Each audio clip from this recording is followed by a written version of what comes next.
ગઈકાલે જંતર મંતર દિલ્હી ખાતે આંદોલન થયું અને લાખો યુવાનો ભેગા થયા અને સૂત્રોચ્ચાર કરવા લાગ્યા। આ સૂત્રોચ્ચાર કર્યા, પોલીસે લાઠીચાર્જ કર્યો, પોલીસે ઉપાડીને ગાડીમાં નાખ્યા, કેટલાકની ધરપકડ થઈ, કેટલાકને ઉઠાવીને લઈ ગયા, યુવાનોને માર્યા, યુવતીઓને માર્યા, પરંતુ આ યુવાનો ટસના મસ ન થયા અને સૂત્રોચ્ચાર કરતા રહ્યા। તે પછી ટીયર ગેસ પણ છોડ્યા, પરંતુ યુવાનો છતાં પણ આંદોલન ચાલુ રાખ્યું।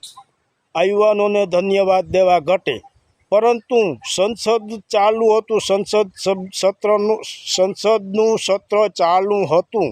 તેમાંથી કેટલાક પ્રધાનો, મંત્રીઓ પતલી ગલીમાંથી નીકળી ગયા કે કયાક નેપાળવાળી ન થાય, કદાચ આવું તેમને કદાચ વિચાર આવ્યો હોય, કદાચ નેપાળવાળી ન થાય માટે તેઓ ત્યાંથી નીકળી ગયા। તે પછી સરકારે થોડીક વાત રાખી છે કે અમે CJP સાથે મંત્રણા કરશું। જેપી નડ્ડા CJP સાથે મંત્રણા કરી, પરંતુ હજી પરિણામ આવ્યું નથી। અને પહેલાં સોનમ વાંગચુક તો હજુ પણ ઉપવાસ ચાલુ છે, અનશન ચાલુ છે। તેઓ તો કહે છે કે જ્યાં સુધી આ પ્રધાનનું રાજીનામું નહીં લેવાય ત્યાં સુધી હું ઉપવાસ ચાલુ રાખીશ।